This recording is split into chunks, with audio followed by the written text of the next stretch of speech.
YouTube ఛానల్లో మీ వ్యాపార ప్రకటనల కోసం 9154949554కి కాల్ చేయండి.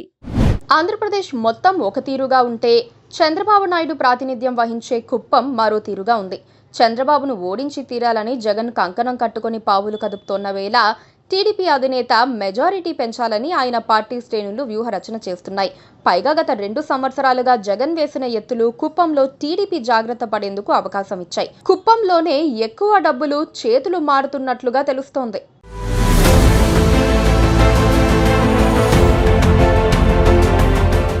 రెండు 2019 అసెంబ్లీ ఎన్నికల్లో చంద్రబాబు సొంత జిల్లా చిత్తూరులోనే టీడీపీ కంగుతింది.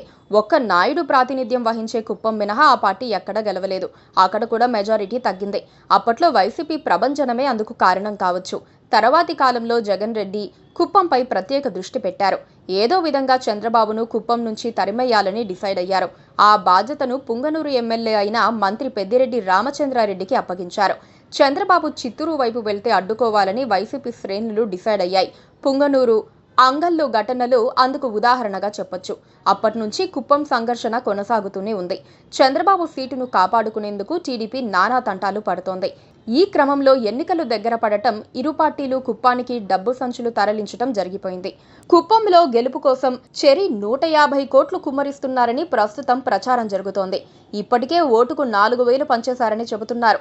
ప్రతిసారి 100-200 ఇచ్చి ఓట్లు వేయించుకునే టీడీపీ ఇప్పుడు అనివార్యంగా ₹1,000 విధించాల్సి వస్తోంది. స్థానిక సంస్థల ఎన్నికల్లో మట్టి ఖర్చిన టీడీపీ ఈసారి ఛాన్స్ తీసుకోదలుచుకోలేదని, అందుకే విచ్చలవిడిగా ఖర్చు పెట్టాల్సి వస్తోందని చెబుతున్నారు. కుప్పం ప్రజలను, బయటవారిని ప్రభావితం చేసేందుకు వైసీపీ వ్యూహకర్తలు మీడియాలోనూ సోషల్ మీడియాలోనూ గేమ్ ఆడుతున్నారు. 35 ఏళ్ల చంద్రబాబు ప్రాతినిధ్యంలో కుప్పం అధోగతి పాలైందని లెక్కలేస్తున్నారు. ఏపీకి చిట్ట చివరి నియోజకవర్గంగా తమిళనాడు, కర్ణాటక సరిహద్దు ప్రాంతంగా ఉన్న కుప్పం నియోజకవర్గం అభివృద్ధికి నోచుకోవటం లేదని ప్రచారం చేస్తున్నారు. దాంతో టీడీపీ డిఫెన్స్లో పడిపోవాల్సిన దుస్థితి ఏర్పడింది.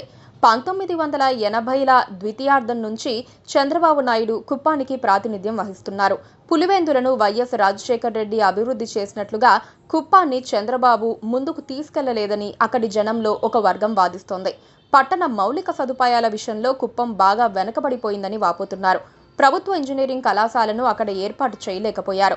ఒక జాతీయ రహదారి ఉన్నప్పటికీ గ్రామీణ రోడ్ల విషయంలో కుప్పం బాగా వెనుకబడిపోయింది.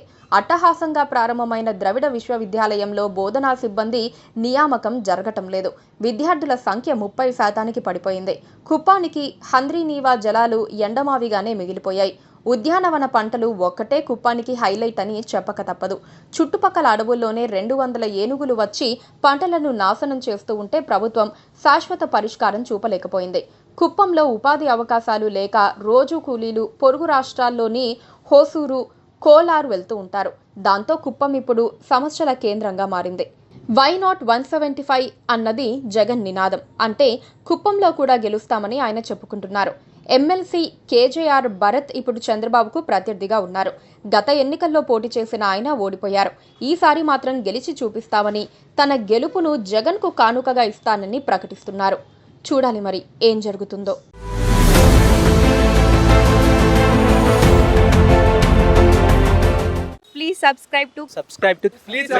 Please subscribe to KTV Telugu. KTV Telugu KTV Telugu channel.